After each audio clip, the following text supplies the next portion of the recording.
Hi everyone and welcome to a new video. If you don't know me, I'm Estelle Designs, both here on YouTube and on Instagram, and I make fantasy costumes. So this one is going to be a bit different to my other videos because I usually make fantasy costumes, but in today's video I'll be talking through the making of my sister's wedding dress. So quite a different topic, but very exciting nonetheless. A few things that I wanted to mention before we get started is that I do have my iPad down here, which has my private Instagram account open, and this is where I've been posting all of the progress on this wedding dress as I was making it. And this private Instagram account is available to Patreon supporters, so they get to like see what I'm working on, all the secret stuff. But yeah, because it was such a long time since I made it, I'm just referring back to it so I can remember what I actually did. Let's start at the beginning, which is when my sister actually came to me about making her a dress. She first came to me with an option from Eddie K Bridal. It was quite simple. She really liked the sleeves, and it's something that was the very first design that she came to me with, and it was something that I felt was doable, but there were elements of the dress that I felt were really difficult to attack, like the bodice and how does that keep up when the sleeves are not very supportive at the shoulder straps. So that was the first dress she came to me with, and then I think she came across this other dress on Pinterest or Instagram. So this is the dress that she ended up choosing to base her design off. And then from there, I did a bit of a sketch of a design, and we also went looking on Etsy, on AliExpress, on eBay, on all the sites for the lace that would be for the top of the bodice. We ended up finding a lace from Etsy, from a Germany seller, and it's actually quite nice because my sister's partner is from Germany, so to have that tie-in was a really nice special touch. I used that lace, the picture from the Etsy site, and put that into a sketch that I did on my iPad, and this was the sketch. Showing my sister that, she was very happy with that design, and so we ended up being like, yep, agreed, let's go ahead and make it. So I put together a mock-up made out of calico fabric. It's cheap, it's durable, you can sew into it, you can rip out things and it will still be fine. So that's the fabric that I went with to make the mock-up. As for the pattern that I used to make the mock-up, I used a simplicity pattern, which I've used many times before. It was actually the very first dress pattern I ever made something from. I found that it's got a very good structure in terms of the princess seams and also the shoulder seams as well. So I did that up first, and I altered the pattern just a little bit so I could have the neckline come up a bit higher because we wanted quite a high neckline of the invisible mesh, which I'll get to a bit later. So my sister was very happy with the mock-up. She wanted a long sweeping train towards the back, yeah, and then towards the front she wanted to be able to walk. She wasn't going to wear high heels or anything, so pretty confident with the length and everything like that. There were some minor adjustments around the neckline and the waist, but you just draw those on with pen. I use pen. You can use chalk, you can use whatever you want. And yeah, it was all good to go. So next is the fabrics. I got the skirt fabric from the Remnant Warehouse online. So they sell fabrics usually at a discounted price. And my sister wanted something that was a very drapey sort of satin fabric, but not too shiny. So I ended up picking up an ivory satin crepe, a satin back crepe, I think, or crepe back satin. Those three words, ivory, that was the fabric I got.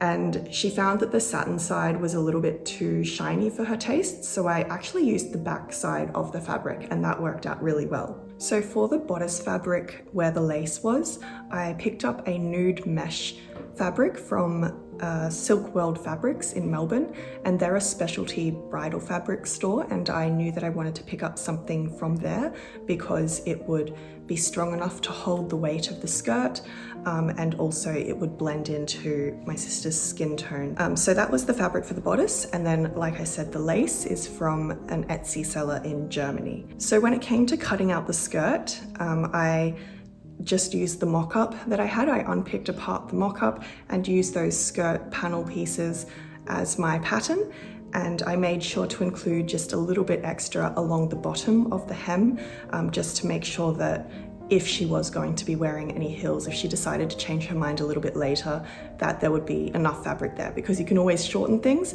but you can't lengthen them. The fabric draped really nicely for the skirt, very easy to put together the skirt.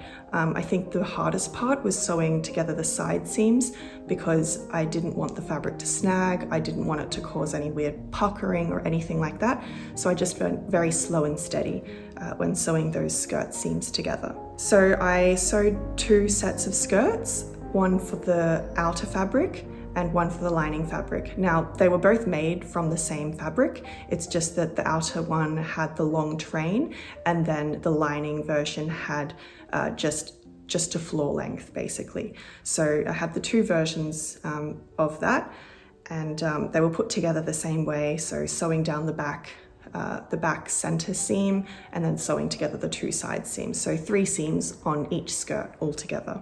When it came to sewing the bodice together, again, it was following the pattern pieces that I had adjusted, and it was the basic princess seams. I made sure that the front was cut on the fold, so there wouldn't be any seam along the front. There were the side seams, and then also the back seam, which is where I kept it an open back, and I put little buttons at the top, which I'll get into a bit later. When sewing these mesh panels together, I just kept the edges raw. There was no need to overlock them, or, oh, I don't have an overlock to begin with, but there was no need to like sew any French seams or anything like that. Left the edges raw, and that's the same with along the top where the shoulder arm hole is, and then also where the neckline is. That was all left completely raw. I just tried my best to cut it so that there wouldn't be any jagged edges or anything like that, to try and keep it as smooth as possible. When it came to sewing the bodice and the skirts together, I started with sewing the lining skirt to the bodice first, and then attaching the outer skirt after that, because the seam along the waistline would be hidden if it was sewn a bit dodgy on the bottom layer being the skirt lining. So the next part involved having another fitting, so I had my sister try on the dress at this stage. We don't live in the same place, so we actually live 4 hours apart by plane, and the first time that we had the fitting, she was visiting me. This time I went to go visit her. I wasn't visiting her specifically, I was going for another friend's wedding, but my friend's wedding happened to be in the same place as my sister where she lives, so ended up getting my sister to try on the dress then. Made any minor adjustments, taking up the waist just a little bit so it would sit more at her natural waistline, and I don't think there were too many other adjustments other than marking where the hemline would be, and making sure that the train was manageable for her. Started pinning on all of the lace onto the bodice while it was on her, just so I could get an idea of how she wanted that to look. So it's very hard to do that on the dress form. My dress form is actually bigger than my sister, so I had to do it directly on her. Along the waist, I made sure to keep that free of any pins, just because I knew that I needed to adjust that waistline upwards when I actually was back home and had my sewing machine. So the zipper was put in, I used an invisible zipper, and I made sure that the lining was all nicely sewn to the zipper as well. I followed a YouTube tutorial for it. If I can find it, I'll try and link it in the description box below, but that was the first time I had ever sewn an invisible zipper so neatly, so I was very happy with that. So at the top of the zipper, I wanted to cover that little zipper tab with a bit of lace, and so I did that by having the lace overlap onto the zipper and basically hook with a little hook and thread bar onto the other side, so it would make that area look very seamless, and I'm so glad I did that because it just looks so much more professional, rather than having the ugly zip tab just showing. So I had a little hook that was sewn to the bottom of the skirt, and I had a little loop, a thread bar, at the top of the skirt, the top being just under where her bottom was, and so the skirt could be lifted up, hooked into that loop, and then up off the floor so she could dance away for reception. So at this stage, it was starting to look more like a dress rather than just a skirt. And she was very pleased with how it was looking, and so was I.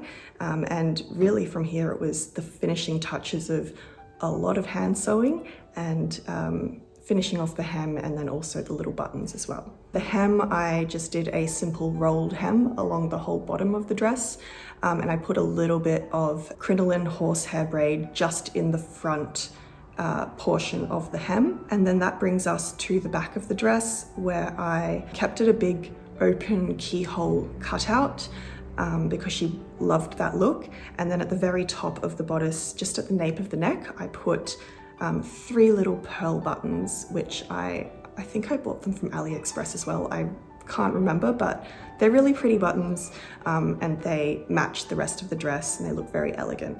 And they just loop into little thread loops that I sewed onto the other side. So that's how that works. So now we're moving on to the veil. I literally just bought a cheap $30 veil from AliExpress.